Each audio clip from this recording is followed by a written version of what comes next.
Hey, how's it going, everyone? So we're back again with Nathan, and he's just been, getting blown up by all the comments and like people reaching out to us like, we want to hear more about like, what's going on with P&Ls, how to understand and demystify everything that CFOs talk about. And so when it comes to marketing, it's not just about running Google ads a certain way or Facebook ads a certain way. It's about actually understanding the business. And so Nathan's a really good resource for both me and other people at Solutions 8 to kind of have chats about, more of the, back end finance side of things and how that kind of comes into, place with, marketing as a whole. So I think in this, conversation that we're going to have, last we talked about was contribution margin. And now I think we're going to talk more about AOV. And when I think of AOV, I just think of like, average order value, the type of customer, and more of the psychology behind it. But yeah, just wanted to kind of, I guess, hear your thoughts on that. And also welcome back. And yeah, let's jump right into it. Thank you. Thank you for having me back. Looking forward to it. Yeah, I thought AOV would be a good topic for this video because I think it encapsulates well the lack of deep understanding of e-commerce analytics by most e-commerce operators, as well as even performance marketers that are actually in the field. And this isn't to say that you need to have this deep of an understanding of each individual metric, but it should help you uncover that if you do have an AOV problem, or if you've tried to increase average order value in the past through a threshold or through a bundle and it hasn't worked, this video and like what we're about to run through should hopefully contextualize why and give you a better understanding of all of the levers under average order value and how complex it actually is, so that you can make a more educated decision on how you're going to try to fix it or whether you even need to fix it within the context of the unit economics of your brand. So where to start? I think a good place to start would be average order value in Shopify. That metric by itself doesn't really tell you anything in terms of actionables off the back end. And so when you look at that number and you see $80 or you see $90, it's not really telling you much. And so you can break it down a step further and you can look at new customer AOV versus returning customer AOV. And that starts to tell you a little bit more because those two numbers are very, very different. And for almost every brand, they're different. And the reason they're different is because of usually two paths. The first path is customers don't have the ability to return and spend more money because of the way that the product suite is set up. And so they might sell a wallet, but then the only product that anyone can come back and buy is like a pen. And so the returning customer average order value was really low, but the first time customer average order value is really high. Or vice versa, maybe they do have a really large SKU of products and they have, 1,000 different products. What will always be the case is returning customers will have a higher AOV. And that's because they have increased purchasing power because they already trust the brand. They've experienced the brand, they liked it, they're coming back, they're willing to spend more. And so they're much more likely to be upsold and spend $200-300 than the initial $150. And so now you start to have a little bit more of a nuanced understanding of, okay, when we say increase AOV, we're really trying to increase either new customer AOV or returning customer AOV. And they're two very different problems because the consumer psychology on returning customers is very different from the consumer psychology on people that are just entering into the brand and the website. But then it goes even a step further to that, which is that AOV is a mean, so it's an average output of the data set, but the average tells you nothing because it doesn't show you the cohort distribution of the customers over the cohort of customers over pricing. And so when you look at the actual cohort in majority of brands, once again, you'll usually see that there's a bimodal distribution.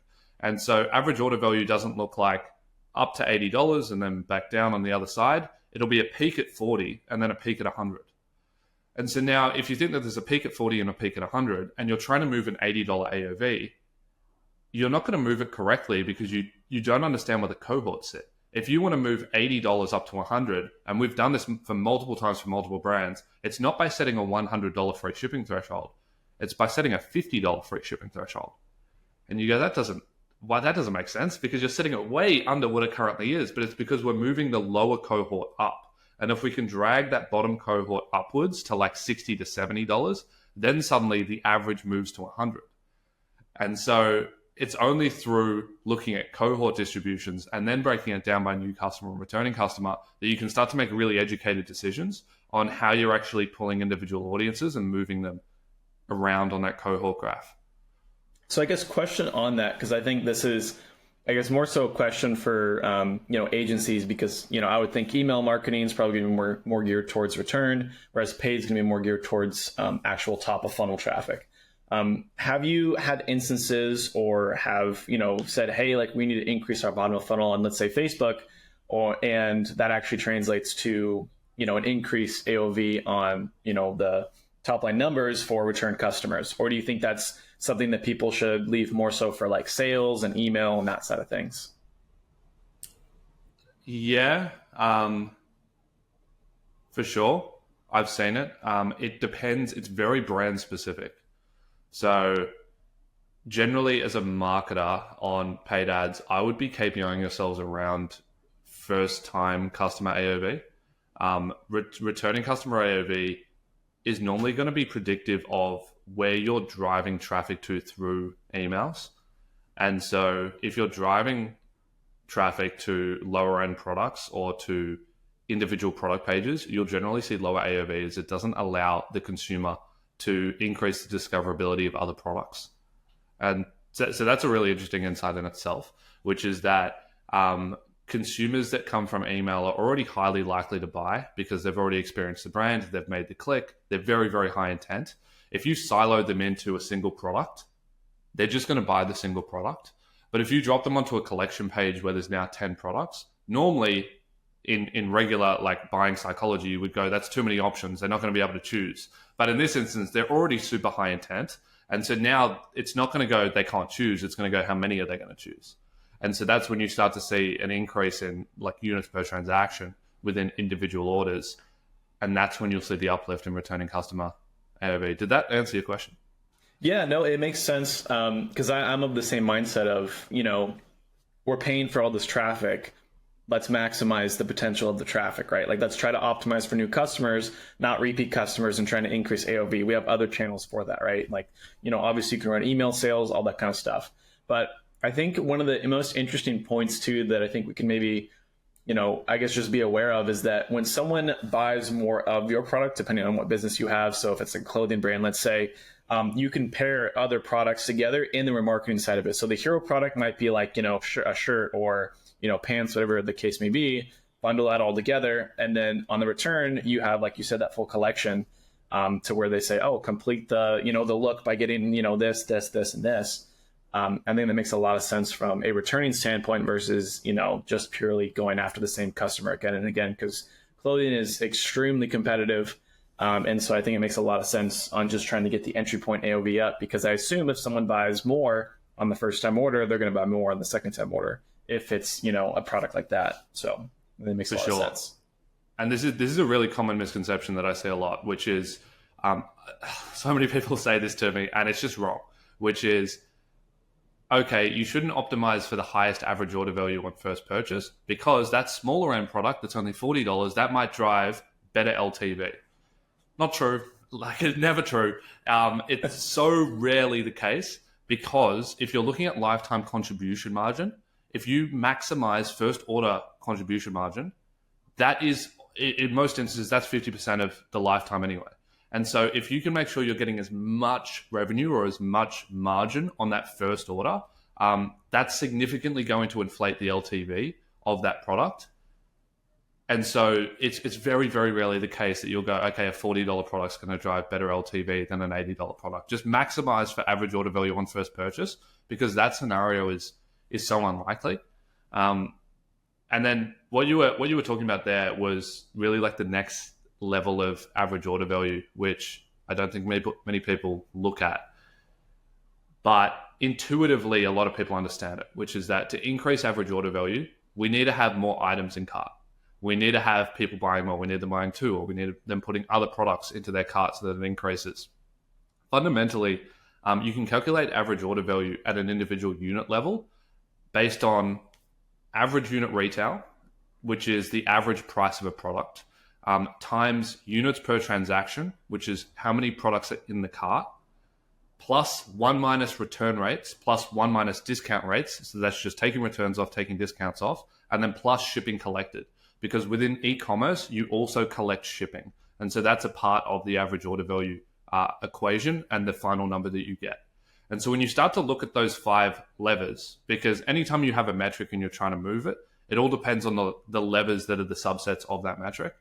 Shipping collected, not really much control over. Returns, not really much control over. Discounts, you can control. And that's what we talked about in the last video. So I would make sure you're not discounting too heavily. Average unit retail, so the price, you've got control of that. But most brands don't want to move their pricing. And also it's risky because of the elasticity of demand that might exist with their current price.